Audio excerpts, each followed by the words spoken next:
उम्मीद ये है कि आप खैरियत से होंगे।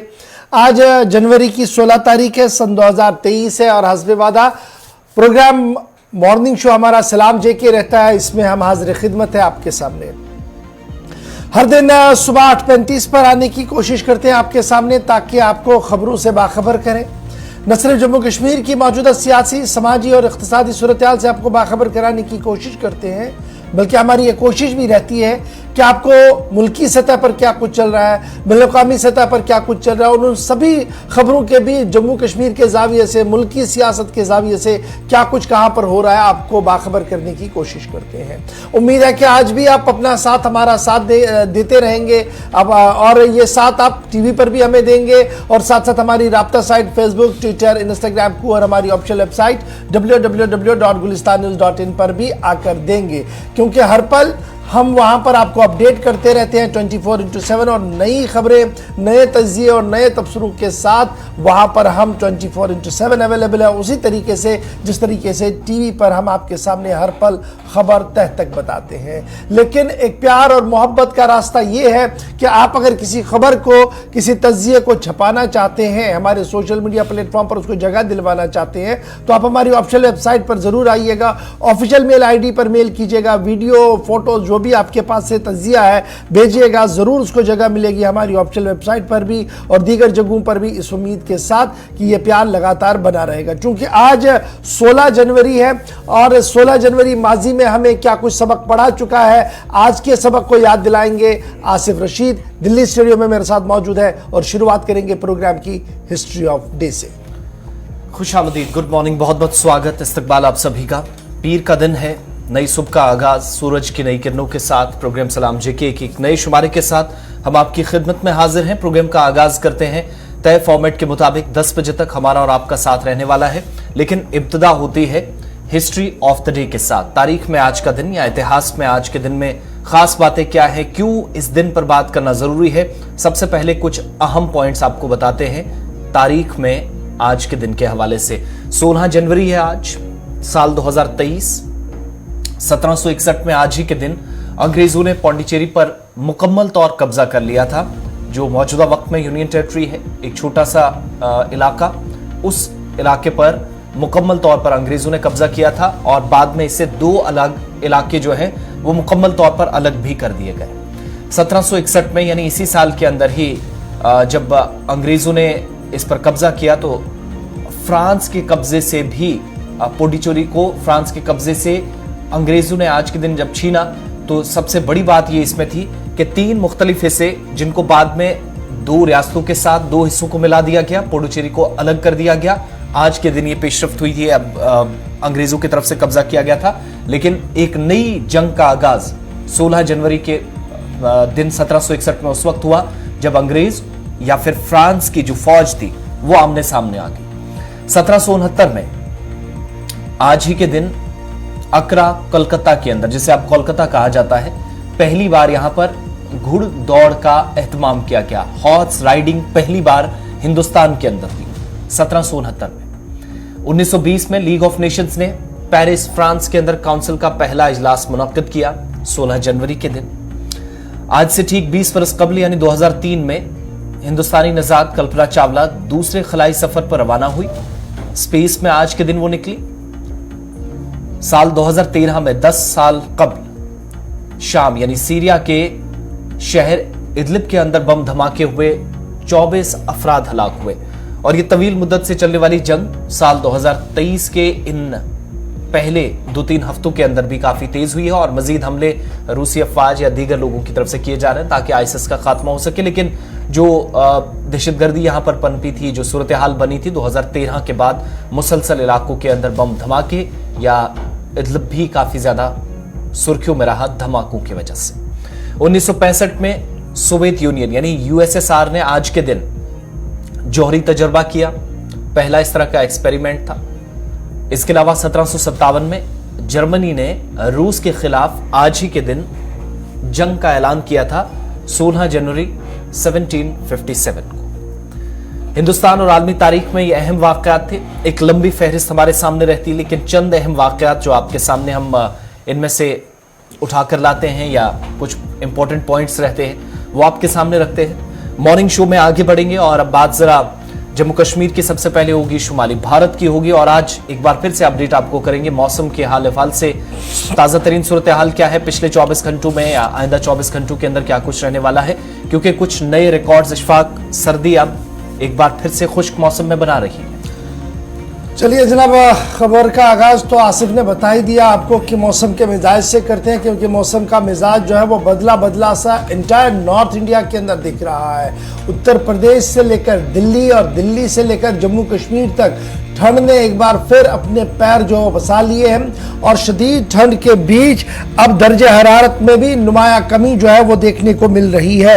महकमे मौसमियात की पेशन गोई के मुताबिक फिलहाल आइंदा 24 घंटों के दौरान मतला अबर आलूद रहेगा, ताहम बूंदाबांदी या बर्फबारी का कहीं पर भी इम्कान नहीं है। सर्द हवाओं की लहर लगातार जारी है, जिसकी वजह से न सिर्फ जम्मू कश्मीर बल्कि लद्दाख के अंदर भी दर्जे हरारत में नुमाया कमी जो है वो देखने को मिल रही है।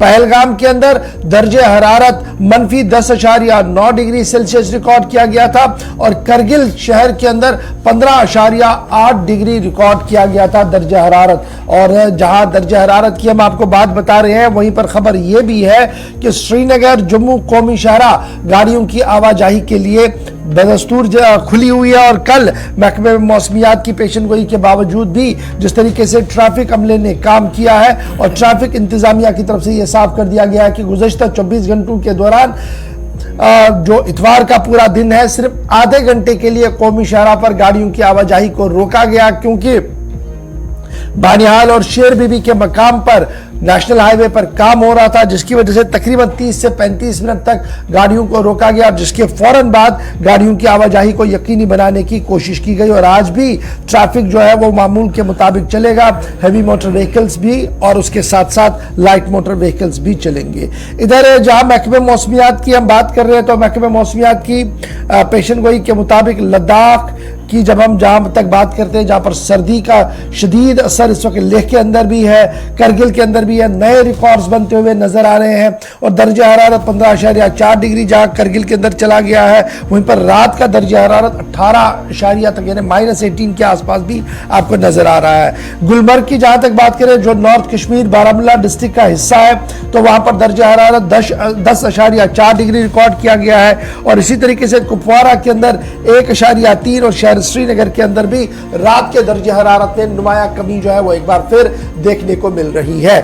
महकमे मौसमियात की पेशनगोई ये भी है कि एवलांच आना है, यानी एक बार फिर तेज हवाएं पहाड़ी इलाकों के अंदर चलेंगी, बर्फानी तूदे या मिट्टी के तूदे गिरने का खदशा है। इसलिए पहाड़ी इलाकों के अंदर रहने वाले लोग जो है वो अबूर मरूर के दौरान यानी जब वो घर से बाहर निकले तो काफ़ी ज़्यादा एहतियात करें, इंतजामिया के राब्ते में रहे। वादी कश्मीर में बर्फबारी के बाद जिंदगी मामूल पर आ गई है और सूबाई इंतजामिया की तरफ से इस बात का ऐलान कर दिया गया है कि 99% सड़कों से बर्फ हटाई गई है। तमाम अजला में अद्वियात और अनाज का वाफिर स्टॉक मौजूद है। अवाम को किसी तरीके से परेशान होने की जरूरत नहीं है। वादी कश्मीर में हालिया बर्फबारी के बाद सड़कों से मुकम्मल तौर पर बर्फ हटाया जा चुका है, जबकि बिजली और पानी की सप्लाई भी बहाल कर दी गई है।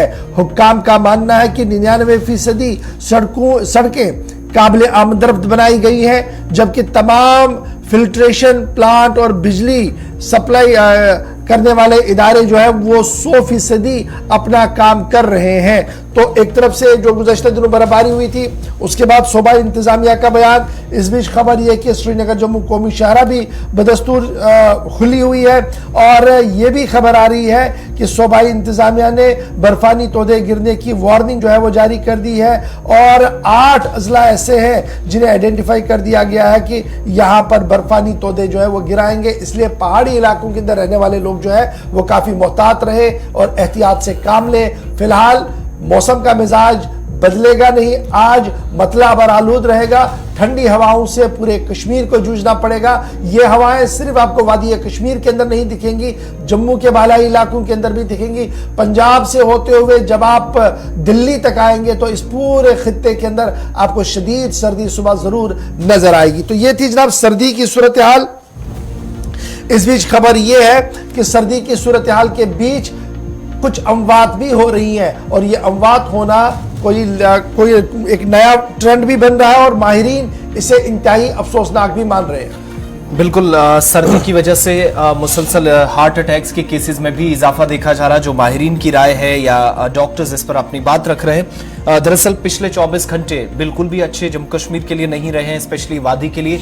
मुख्तलिफ इलाकों से इतलात हैं, बहुत सारे ऐसे केसेस हैं जो अनरिपोर्टेड हैं, लेकिन तिब्बी माहिरीन ने इस बात पर तशवीश का इजहार किया है कि तकरीबन 24 से 36 घंटों के दौरान जम्मू कश्मीर के अंदर 6 से 7 लोगों की मौत हुई है और ये हार्ट अटैक्स के ज्यादा इनमें केसेस हैं। सबसे खतरनाक बात यह है कि इनमें 12वीं क्लास की एक तालिबा भी है। गुज़श्ता रोज यानी एतवार के रोज उसने दम तोड़ा। इसी तरीके से 22 साल का एक नौजवान भी है, वो भी हार्ट अटैक की वजह से चल बसा। जान मोहम्मद के तौर पर इसकी शनाख्त हुई। 12वीं क्लास की एक तालिबा बताया जाता है कि शोपियां से इसका ताल्लुक था, वो भी चल बसी। इसी तरीके से फयाज अहमद नाम का एक शख्स जो है, जो सरकारी टीचर था ज़ैनपुरा शोपियां का, वो भी जनूबी कश्मीर के अंदर हार्ट अटैक की वजह से इंतकाल कर गया। इसी तरीके से फयाज अहमद नाम का एक शख्स, आपको कल भी हमने बताया था कि पुलिस ट्रेनिंग सेंटर में तरबियत के दौरान जब ये बिजी था तो उस वक्त अचानक दर्द होता है और उसके बाद अस्पताल ले जाते आखिरी सांस के लेते हैं। इसी तरीके से मुश्ताक अहमद मलिक, पहलीपुरा सफापुरा के गांदरबल से इनका ताल्लुक, तो वो भी इसी तरीके से चल बसे। एक और केस जो कि सामने आया नॉर्थ कश्मीर के बारामूला डिस्ट्रिक्ट से, वहां पर भी इसी तरीके से एक शख्स हार्ट अटैक की वजह से चल बसा। सिर्फ बताने का मकसद ये कि सरमा के दौरान मजीद या सख्त एहतियात बरतने की जरूरत है। अब जब माहिरीन से इस बात पर हमने राब्ता करने की कोशिश की तो कुछ लोगों से राब्ता हुआ, कुछ से नहीं हो सका, लेकिन बेशतर माहिरीन या जो कार्डियोलॉजिस्ट हैं वो ये मानते हैं कि सरमा के दौरान, पिछले कुछ दिनों के दौरान सबसे ज्यादा केसेस जो हैं वो रिपोर्ट हुए हैं और बड़े अस्पताल, चाहे वो जम्मू के अंदर हो या श्रीनगर के अंदर हो, वहां पर सबसे ज्यादा इस तरह के केसेस आए हैं जहां पर लोगों को हरकत कल्ब बंद होने के बाद या सीने में दर्द की तकलीफ या इस तरह की शिकायत मौसूल हुई और उसके बाद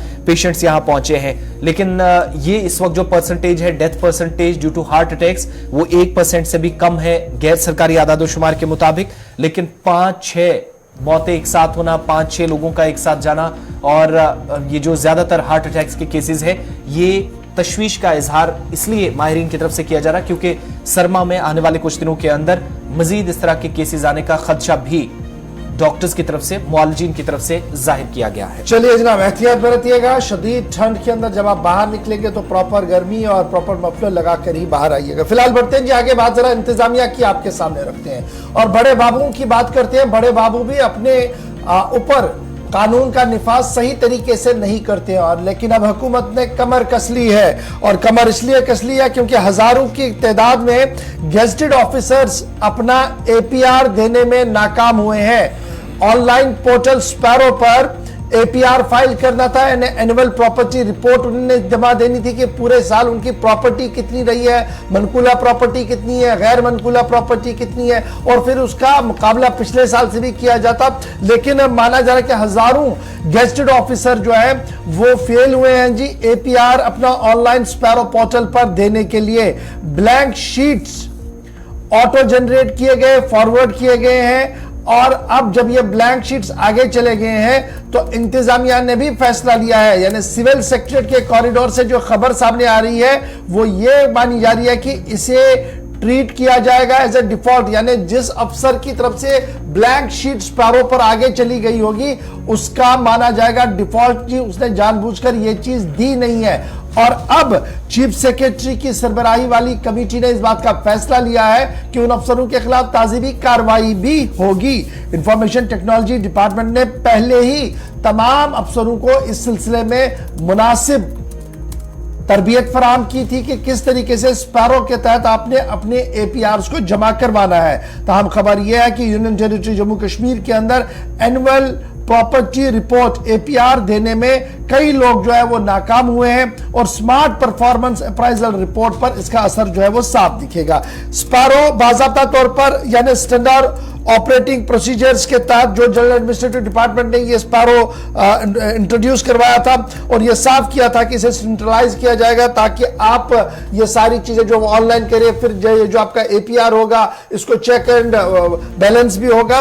लेकिन फिलहाल खबर यह है कि 24,000 गेजेटेड अफसर जिन्हें मैप किया गया था इस पोर्टल पर, उनमें से तकरीबन अक्सर अपना एपीआर भरने में जो है वो नाकाम हो गए हैं। जनरेट किया गया जी कुल मिलाकर 16,000 फाइलें एपीआर पर स्पैरो पोर्टल पर दिख रही हैं। बाकी मानदा अफसरों की फाइलें जो है वो बिल्कुल ब्लैंक है और जीएडी ने बाज़ाब्ता तौर पर ये पिन पॉइंट किया है उन ऑफिसरों को, और अब बाज़ाब्ता तौर पर चीफ सेक्रेटरी साहब को मजीद इक़दामात यानी मजीद क्या कुछ कार्रवाई करनी होगी उस हवाले से उन्हें लिखा जा रहा है। 2021-22 में इसको कंपलसरी कर दिया गया था कि सरकारी मुलाजमीन अपना एपीआर जो है इलेक्ट्रॉनिक स्पैरो पोर्टल पर ही डालेंगे। ताहम कुछ मुलाजमीन ने अगर जो हार्ड कॉपियां भी जमा कराई है, ताहम इंतजामिया ने साफ कर दिया कि हार्ड कॉपी नहीं चलेगी जी, अब आपने ऑनलाइन के जरिए से जो ऑलरेडी इंट्रोड्यूस कराया गया है उसके हिसाब से ही आपने बढ़ना होगा। यानी 24,000 गेजेटेड ऑफिसर मैप किए गए जी इस पोर्टल पर, लेकिन उनमें अक्सर 50% से भी ज्यादा अगर आप देखेंगे तो वो ब्लैंक उनके एपीआर चले गए। और अब इंतजार है कि चीफ सेक्रेटरी साहब उन अफसरों के खिलाफ क्या कार्रवाई करेंगे जिन्होंने इसको सीरियसली नहीं लिया। एक छोटा सा ब्रेक होगा जी, यहां पर ब्रेक के बाद आएंगे एक और बड़ी खबर के साथ, और बड़ी खबर आपको बताएंगे कि जम्मू में आज का दिन क्या कुछ होने जा रहा है और अमन कानून की सूरत हाल नाफिज करने वाले इदारों के लिए कितना बड़ा चैलेंज है, इस पर गुफ्तगू करेंगे। दिल्ली के अंदर आज क्या कुछ होने जा रहा है उस पर भी गुफ्तगू करेंगे, और फिर सरहदों की सूरत हाल से भी आपको आगाही दिलाएंगे। छोटा सा ब्रेक होगा, बैक टू बैक सारी बड़ी खबरें आपके सामने रखेंगे। उम्मीद है कि आप हमारा साथ देंगे।